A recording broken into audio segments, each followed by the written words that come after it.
শুরুতেই জানিয়ে দিচ্ছি সংবাদ শিরোনাম, এরপর থাকছে বিস্তারিত। পলাতক স্বৈরাচারের দোসরদের পুনর্বাসন নয়, বললেন তারেক রহমান। বিস্তারিত।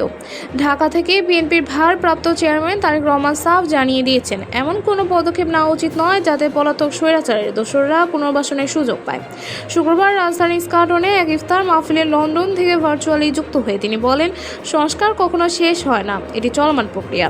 কিন্তু এটিকে রাজনৈতিক উদ্দেশ্যে ব্যবহার করা হলে গণতান্ত্রিক চর্চা বাধাগ্রস্ত হয়। তিনি আরও বলেন, বর্তমান সংবিধান বারবার সংশোধন করে একদলীয় শাসনের রূপ নেওয়া হচ্ছে।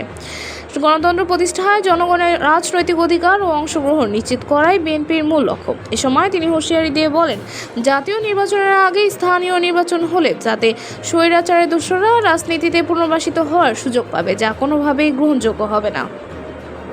ইফতার মাহফিলে বিএনপির শীর্ষ নেতা, বিশিষ্ট নাগরিক ও পেশাজীবীরা উপস্থিত ছিলেন। এই ছিল সর্বশেষ আপডেট। নতুন আরও আপডেট পেতে আমাদের সঙ্গেই থাকুন। ধন্যবাদ।